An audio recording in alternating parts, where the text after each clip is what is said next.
Herc, 18-year-old wonder kid Marcelo Flores, who plays right now in Arsenal's under-23 team, has chosen El Tri, and he's chosen Mexico ahead of both England and Canada, for whom he was also eligible to compete. From a Mexico standpoint, just how big a deal is this?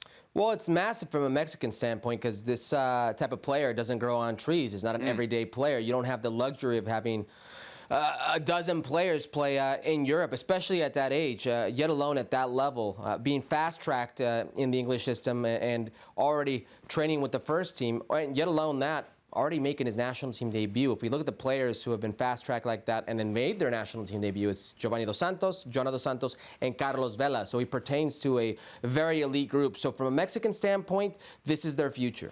Yeah, I think it's really good work, too. We got to point out here from the Federation, right? Because we mentioned Canada wanted him. England showed some interest as well. And despite that, Mexico still lands him. And I think if you read the release, the statement that he gave, which I know you really thought was well done, one of the things that he points out is even though he was always thousands of kilometers away from Mexico and away from the national team process, every time he came in, he felt at home. And so I think not just the managers, but really the people that run FMF and run their dual national recruiting efforts, guys like Gerardo Torrado, right, the sporting director, they get a lot of credit for something like this. On the field short term, is he realistically have a shot to make the next World Cup team for Mexico? I mean, he has a shot, yes.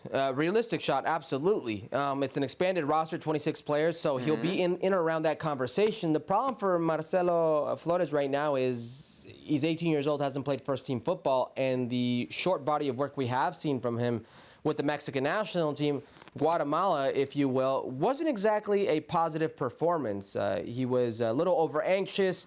A lot of turnovers led to a lot of different type of transition plays in Guatemala's favor. But he's still very raw. He's still 18 years old. He's still going to learn how to play at international level. And he's not played with the actual first team. Yes, it's a Mexican full game, if you will, exhibition games. But he's not played with the likes of Héctor Herrera. He's not played with the likes of Raúl Jiménez. He's not played with the likes of Memo Ochoa.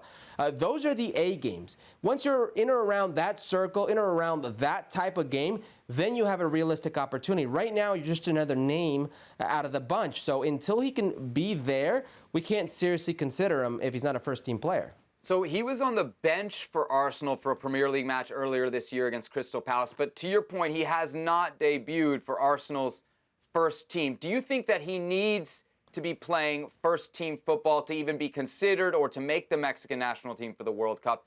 And if so, do you think then that this summer maybe he should think of a loan move away from Arsenal? Because do you see him breaking through next fall? Absolutely. I think that's why they're fast-tracking him. We saw him at the U20 or U18s, U20s, and also U23s. Sorry, U18s, U23s. He's being fast-tracked for a reason.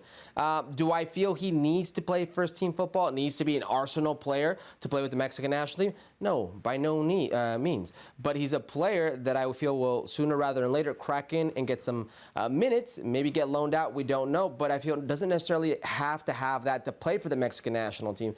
As I stated earlier, Mexico doesn't have the benefit of the doubt. You look at the Mexican players who are playing abroad. Héctor Herrera is 33 years old. Raúl Jiménez is on the other side of 30 as well. You look at players who are actually playing. Edson Alvarez, Guti, who else? They're few and far between, so you can't take players like this for granted.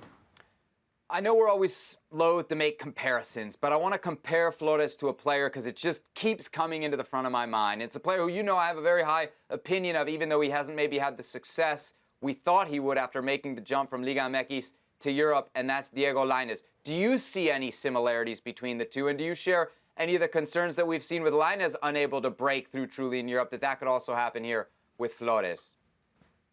Maybe as far as hype, and I don't like using the word, but similarities as far as players, I don't. I think they're very different players. I think Diego's much more of a vertical player, 1v1, and I think Marcelo very much does like to take guys on, but he will combine, and he will try to play more of a 10 role, if you will, the traditional 10 at times. I think they're different players, but I see where you're going with this in this cautionary tale. Diego Lainez is still a very young player, and I think that's the trick here, is not to have these young players get lost in that hype. Real quick, from a Canadian perspective, because we often do talk about John Herdman's team, just how big of a loss is this for that program? It's a good player, so it's a loss. But this is a program that's exporting more players than they've ever had before. They've got players right now who are being rumored to go on massive sales, $50 million sales, and like Jonathan David. They got players in multiple positions who are playing in Europe. So it's not as a big loss as it would be for Mexico if they didn't keep him, because Mexico doesn't have a lot of foreign product going around. So there you have it. Marcelo Flores could have chosen England, could have chosen Canada. Instead, he chooses Mexico to represent at the senior international level.